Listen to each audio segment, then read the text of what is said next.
Hello friends, good morning. आज हम पढ़ेंगे हेल्थ प्लानिंग इन इंडिया। तो हेल्थ प्लानिंग का मतलब क्या है कि हमारे देश में हमारे देश के लोगों के हेल्थ को कैसे इम्प्रूव किया जाए, इंडिया में लोगों के हेल्थ को कैसे इम्प्रूव किया जाए, उनके हेल्थ को इम्प्रूव करने के लिए क्या क्या किया गया। तो आइए देखते हैं क्या क्या किया गया। तो कमेटी बनाई गई, हेल्थ कमेटी बनाई गई, जिसमें लोगों ने अपना अपना सुझाव दिया। तो देखते हैं, स्टार्ट करते हैं। फर्स्ट कमेटी क्या थी? भोर कमेटी। तो भोर कमेटी फर्स्ट लॉन्च की गई कब? 1946 में। भोर कमेटी 1946 में लॉन्च हुई थी। और इसका क्या अधिनियम था, क्या ऑल्सो नोन एज, या किस नाम से जाना गया, या क्या अधिनियम था? तो health survey and development committee, और इसको 3 मिलियन प्लान के नाम से भी जाना जाता है। और इसने क्या सुझाव दिया? सुझाव दिया क्या? रिकमेंडेशन इसका क्या था? क्या सुझाव दिया? जैसे short term goal, long term goal, इस तरह इसने सुझाव दिया कुछ समय के लिए और लंबे समय के लिए। तो शॉर्ट टर्म गोल में इसने क्या बोला कि क्या सुझाव दिया कि एक पीएससी जो होती है, प्राइमरी हेल्थ सेंटर होती है, वो 40,000 पॉपुलेशन को कवर करना चाहिए। तो प्रेजेंट टाइम में क्या है कि एक पीएससी जो है वो कितने पॉपुलेशन को कवर करती है? तो 20,000 से 30,000 पॉपुलेशन को एक पीएससी कवर करती है प्रेजेंट टाइम में। लेकिन ये भोर कमेटी में उसने क्या सुझाव दिया कि 40,000 पॉपुलेशन को कवर करना चाहिए और एक पीएससी पे 30 बेड होना चाहिए। नॉर्मली प्रेजेंट टाइम में एक पीएससी पे 30 बेड नहीं होते हैं, 4 से 6 बेड होते हैं प्रेजेंट टाइम में। प्रेजेंट टाइम में एक पीएससी पे 4 to 6 बेड होते हैं और पॉपुलेशन कितना है? 20,000 से 30,000 पॉपुलेशन को कवर करती है।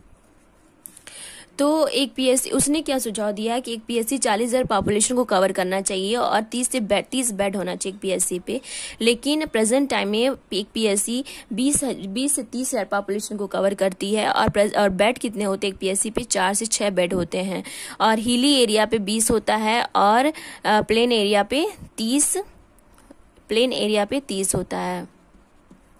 अब नेक्स्ट उसने क्या लॉन्ग टर्म गोल, ये तो हो गया कि कुछ समय के लिए उसने ये गोल निर्धारित किया था, कुछ समय के लिए उसने सुझाव दिया था। अब लॉन्ग टर्म गोल में उसने क्या बोला कि एक पीएससी पे 60 से 70 बेड होना चाहिए और डिस्ट्रिक्ट लेवल पे 650 बेड और रीजनल लेवल पे 2300 से 2500 बेड होने चाहिए। फिर उसने और क्या सुझाव दिया कि जो एमबीबीएस होते हैं, डॉक्टर होते हैं, एमबीबीएस उनका कंप्लीट हो गया है, तो 3 मंथ के लिए उनको ट्रेनिंग दी जाए, जिससे जो उनको कम्युनिटी में जो डिजीज होती है, नॉर्मली जो कॉमन डिजीज है, उनके बारे में उनको जानकारी होनी चाहिए। उस डिजीज के बारे में, उस डिजीज के जो मेडिकेशंस है उससे रिलेटेड, उनके बारे में उनको पूरी नॉलेज होनी चाहिए। तो ये सोशल फिजिशियन, ये रिकमेंडेशन, ये सुझाव दिया था भोर कमेटी ने। तो अब नेक्स्ट कमेटी क्या थी? इंडिया में हेल्थ को इम्प्रूव करने के लिए नेक्स्ट कमेटी बनाई गई, वो क्या थी? मुडालियर कमेटी। नेक्स्ट कमेटी क्या थी? मुडालियर कमेटी। ये कब लॉन्च हुई थी? 1962 में। और इसका क्या अधिनियम था? Health survey and planning committee, health survey and planning committee.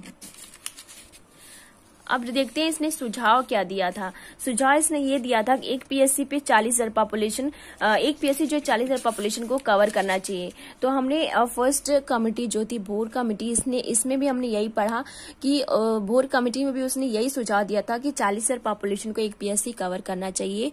और फिर मुडालियर कमेटी जो आई नेक्स्ट, उसने भी इसको रिपीट किया। उसने भी ये बोला कि एक पीएससी को 40,000 पॉपुलेशन को कवर करनी चाहिए। फिर उसने क्या और बोला कि improve health facility of district and regional hospitals. जो डिस्ट्रिक्ट और रीजनल हॉस्पिटल्स हैं, जो कॉलेज लेवल पे जो हॉस्पिटल्स हैं, उनकी जो हेल्थ फैसिलिटी उनकी इम्प्रूव होनी चाहिए। फिर हमने, अब चलिए देखते हैं नेक्स्ट कमेटी कौन सी थी। तो नेक्स्ट कमेटी आई चड्ढा कमेटी, जो कब लॉन्च हुई थी? 1963 में। चड्ढा कमेटी 1963 में लॉन्च हुई थी। तो इसमें क्या इसका क्या अधिनियम था कि, या फिर ऑल्सो नोन एज, मतलब किस नाम से इसको और जाना गया, एक्ट क्या था, study on necessary arrangement of maintenance phase of national malaria eradication programme, इसका ये अधिनियम था। और उसके बाद इसका रिकमेंडेशन क्या था, इसने क्या सुझाव दिया था कि जो बेसिक हेल्थ वर्कर होते हैं उनको वो मलेरिया प्रोग्राम को परफॉर्म करें। तो जो मेनली बेसिक हेल्थ वर्कर जो होते हैं इनका वर्क क्या होता है कि फैमिली प्लानिंग और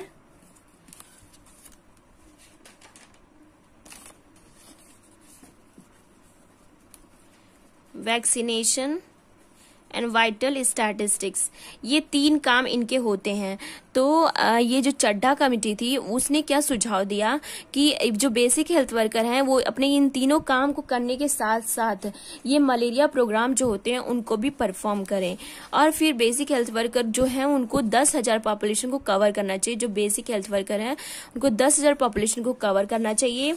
और उसने क्या एक और सुझाव दिया कि जो पीएससी जो है वो कंट्रोल मलेरिया को कंट्रोल करें। पीएससी, ये जो चड्ढा कमेटी जो थी 1963 में आई थी, इसने क्या सुझाव दिया कि जो बेसिक हेल्थ वर्कर है वो अपना जो काम करते हैं उसके साथ साथ मलेरिया प्रोग्राम को ही परफॉर्म करें और वो 10,000 पॉपुलेशन को कवर करें। और जो कंट्रोल मलेरिया का जो प्रोजेक्ट है वो भी वो देखें, वो भी वो मतलब कंट्रोल करें।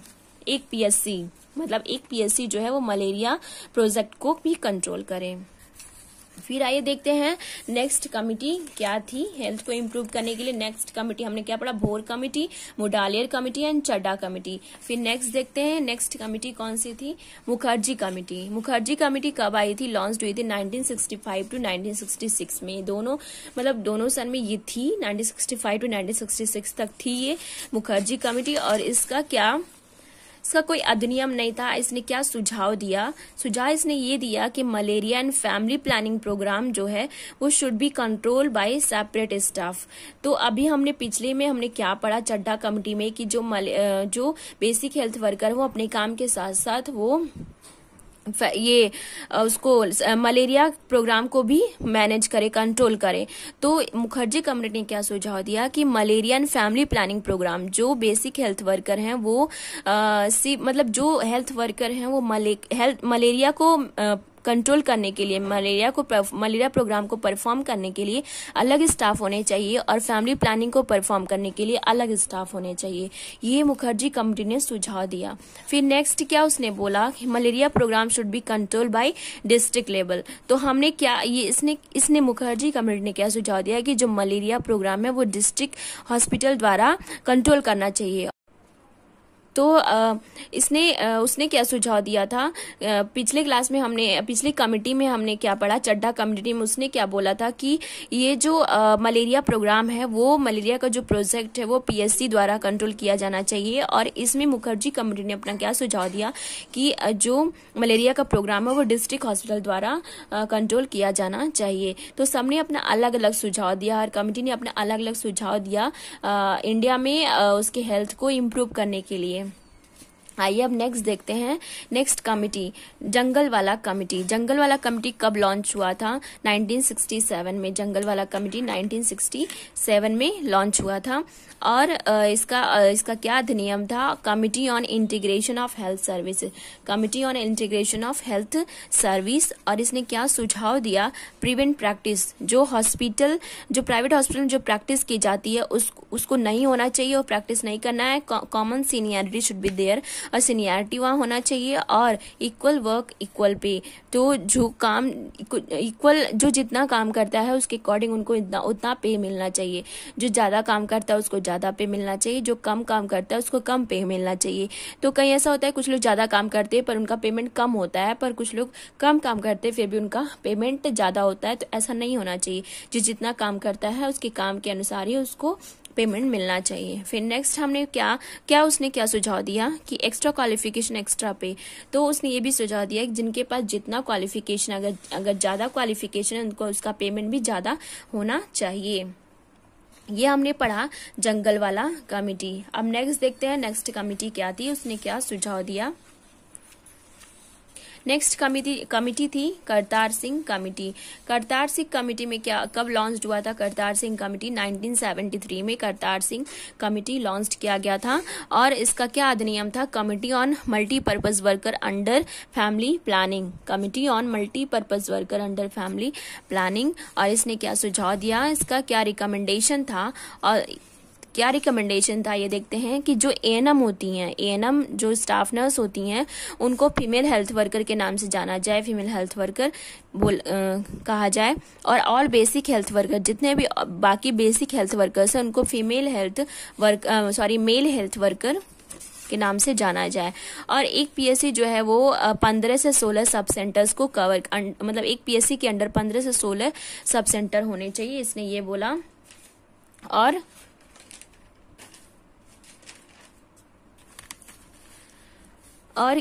इसने क्या कहा कि एट ईच सब सेंटर एक फीमेल हेल्थ वर्कर होना चाहिए और एक मेल हेल्थ वर्कर होना चाहिए। और 4 हेल्थ वर्कर हैं तो उनको सुपरवाइज करने के लिए एक हेल्थ सुपरवाइजर होना चाहिए 4 हेल्थ वर्कर के बीच में। तो ऐसे उसने सुझाव दिया। और वैसे ये जो पीएससी है उसमें 15 से 16 सब सेंटर उसने बोला, लेकिन प्रेजेंट टाइम में 4 से 6 सब सेंटर होते हैं। प्रेजेंट टाइम में 4 से 6 सब सेंटर होते हैं। एक पीएससी के अंडर 4 से 6 सब सेंटर होते हैं। तो ये थी करतार सिंह कमेटी। अब इसने अपना ये क्या सुझाव दिया हमने देख लिया। अब 7 लास्ट देखते हैं श्रीवास्तव कमेटी। श्रीवास्तव कमेटी जो है वो कब लॉन्च हुई थी? 1975 में श्रीवास्तव कमेटी लॉन्च हुई थी। और इसका क्या अधिनियम था? Committee on medical education and support group. Committee on medical education and support group. अब आइए देखते हैं इसका क्या रिकमेंडेशन था, इसने क्या सुझाव दिया। तो इसने क्या सुझाव दिया कि टू बैंड जब पैरा प्रोफेशनल सेमी प्रोफेशनल, इसका मतलब क्या होता है कि हर फील्ड के लिए अलग अलग पर्सन होना चाहिए। हर एक फील्ड के लिए पैरा मतलब है कि अलग अलग, पैरा मतलब कि हर एक फील्ड जितना भी अपना हेल्थ सर्विस है, हेल्थ केयर है, जो भी है, सबके लिए मेडिकल सर्विस, सबके लिए अलग अलग स्टाफ होने चाहिए। और सेमी में मतलब किसी एक पर्टिकुलर किसी एक के लिए। तो ये था पहला सुझाव उसने क्या दिया। अब सेकंड क्या उसने क्या बोला कि जो विलेज हेल्थ गाइड, जो कम्युनिटी वहाँ पे विलेज हेल्थ गाइड होना चाहिए, जो लोगों को गाइड कर सके, हेल्थ एजुकेशन दे सके लोगों को, और उनको ये भी बता सके जो भी नए नए प्रोग्राम से स्कीम आते हैं उनके बारे में लोगों को जानकारी दे सके। और फिर हमने और क्या दाई होना चाहिए। और 3 टायर हेल्थ सिस्टम, मतलब sub centre, PSC and CSC सारे इंक्लूड होने चाहिए। तो हमने देखा आज हेल्थ प्लानिंग के बारे में। तो आइए एक बार रिवाइज कर लेते हैं। हमने क्या देखा? हेल्थ प्लानिंग का जो इंडिया में हेल्थ को इम्प्रूव करने के लिए क्या क्या कमेटी बनाई गई। तो फर्स्ट कमेटी हमने क्या देखा? बोर कमेटी, जो 1946 में लॉन्च हुई थी। और इसका क्या अधिनियम था? Health survey and development committee. और इसको 3 मिलियन प्लान के नाम से भी जाना जाता है। रिकमेंडेशन, शॉर्ट टर्म गोल, इसने क्या सुझाव दिया? शॉर्ट टर्म गोल में इसने क्या सुझाव दिया? एक पीएससी जो 40,000 पॉपुलेशन को कवर करना चाहिए। और उसने क्या सोचा? एक पीएससी 30,000 पॉपुलेशन को कवर, 30 बेड होना चाहिए एक पीएससी में, एक प्राइमरी हेल्थ सेंटर में। लेकिन प्रेजेंट टाइम में 4 से 6 बेड होते हैं एक पीएससी पे। और एक पीएससी 20,000 से 30,000 पॉपुलेशन को कवर करती है। और लॉन्ग टर्म गोल में उसने क्या बताया कि पीएससी जो है वो पीएससी पे 60 से 70 बेड होना चाहिए। और डिस्ट्रिक्ट लेवल पे 650 और रीजनल हॉस्पिटल पे 2300 से 2500 बेड होने चाहिए। फिर उसने क्या बोला कि जो एमबीबीएस होते हैं, जिनका आफ्टर एमबीबीएस कंप्लीट हो गया, तो उसके बाद उनको 3 मंथ की ट्रेनिंग देनी चाहिए कि जिससे वो कम्युनिटी के अंदर जो भी डिजीज हो रही है, कॉमन डिजीज, उनके बारे में उनको पूरी, उनके ट्रीटमेंट के बारे में, डिजीज के बारे में, उनके मेडिकेशन के बारे में उनको पूरी नॉलेज होनी चाहिए। ये थी बोर कमेटी और इसने ये सुझाव दिया। फिर हमने क्या देखा? फिर हमने देखा कि मुडालियर मुडालिर कमेटी इसने ये कब आई थी? 1962 में आई थी। इसका क्या अधिनियम था? Health survey and planning committee. और इसने क्या सुझाव दिया था कि एक पीएससी 40,000 पॉपुलेशन को कवर करना चाहिए। फिर उसने क्या बोला कि जितने भी रीजनल हॉस्पिटल और या फिर डिस्ट्रिक्ट हॉस्पिटल उनके हेल्थ फैसिलिटी को इम्प्रूव करना चाहिए। फिर हमने थर्ड डे देखा चड्ढा कमेटी। ये कब लॉन्च हुई थी? 1963 में। और इसका क्या अधिनियम था? स्टडी और necessary arrangement of maintenance phase of national malaria eradication programme. और इसने क्या सुझाव दिया कि जो बेसिक हेल्थ वर्कर होते हैं वो मलेरिया प्रोग्राम को भी परफॉर्म करें। जो अपना काम कर रहे हैं family planning, vaccination, vital statics, ये उनका काम है, लेकिन उसके साथ साथ वो मलेरिया प्रोग्राम को भी परफॉर्म करें। और बेसिक हेल्थ वर्कर जो है वो 10,000 पॉपुलेशन को कवर करें। और पीएससी जो है वो पीएससी जो है प्राइमरी हेल्थ सेंटर के द्वारा मलेरिया का जो प्रोजेक्ट है उसको भी कंट्रोल किया जाना चाहिए। ये चड्ढा कमेटी ने सुझाव दिया। फिर हमने देखा मुखर्जी कमेटी। मुखर्जी कमेटी कब आई थी? 1965 में से 1966 तक थी। और इसने क्या सुझाव दिया कि malaria and family planning programme should be control by separate staff. फिर मुखर्जी कमेटी ने क्या सुझाव दिया कि पिछले चड्ढा कमेटी में क्या था कि उसने क्या बोला था कि जो बेसिक हेल्थ वर्कर हैं वो अपना काम करें, उसके साथ साथ वो मलेरिया प्रोजेक्ट को भी कंट्रोल करे, उसको भी परफॉर्म करे। लेकिन मुखर्जी कमेटी ने क्या बोला कि जो मलेरिया के लिए अलग स्टाफ होना चाहिए उसको कंट्रोल करने के लिए, और फैमिली प्लानिंग के लिए अलग स्टाफ होने चाहिए। और उसने क्या बोला कि malaria programme should be control bye district hospital, और मलेरिया प्रोग्राम जो है वो डिस्ट्रिक्ट हॉस्पिटल के द्वारा कंट्रोल किया जाना चाहिए। और चड्ढा कमेटी में उसने क्या बोला कि जो मलेरिया प्रोग्राम है वो पीएससी द्वारा कंट्रोल किया जाना चाहिए। फिर हमने देखा जंगल वाला कमेटी जो 1967 में आई थी। इसका क्या अधिनियम था? Committee on integration of health service. और इसका रिकमेंडेशन इसने क्या बोला? Prevent practice, common seniority should be there, equal work equal pay, and extra qualification and extra pay. फिर इसने क्या बोला? फिर आई next committee Kartar Singh committee. ये कब आई थी? 1973 में। इसका क्या अधिनियम था? Committee on multipurpose worker under family planning. और इसने क्या रिकमेंडेशन किया था? इसने क्या सुझाव दिया था? एनएम जो होती है उनको फीमेल हेल्थ वर्कर के नाम से जाना जाए, और बेसिक हेल्थ वर्कर बाकी जो होते हैं उनको मेल हेल्थ वर्कर के नाम से जाना जाए। और पीएससी जो है वो 15 से पीएससी के अंदर 15 से 16 सब सेंटर हो, जबकि प्रेजेंट टाइम में 4 से 6 सब सेंटर अंडर होते हैं पीएससी के। और एट ईच सब सेंटर जो है एक फीमेल हेल्थ वर्कर, एक मेल हेल्थ वर्कर होना चाहिए, और 4 हेल्थ वर्कर है तो उसमें एक सुपरवाइजर होना चाहिए। और फिर हमने देखा श्रीवास्तव कमेटी। कब आई थी? 1975 में। और इसका क्या अधिनियम था? Committee on medical education support group. फिर इसने क्या सुझाव दिया था कि two band paraprofessional, semi professional, village health guide होना चाहिए कम्युनिटी में, और डाई होना चाहिए 3 टायर सिस्टम, मतलब कि sub centre PSC and CSC सब इसमें इन्वॉल्व होने चाहिए। तो फ्रेंड्स हमने देखा हेल्थ प्लानिंग इन इंडिया। तो क्या क्या इंडिया में हेल्थ को इम्प्रूव करने के लिए क्या क्या किया गया, कौन कौन सी कमेटी स्टार्ट की गई, हमने आज डिटेल में आज पढ़ लिया। तो फ्रेंड्स आई होप आपको ये हेल्थ प्लानिंग जो है वो समझ में आया होगा। तो प्लीज नेक्स्ट वीडियो के लिए प्लीज लाइक एंड सब्सक्राइब करें और बेल आइकन को जरूर दबाएं। Thank you friends.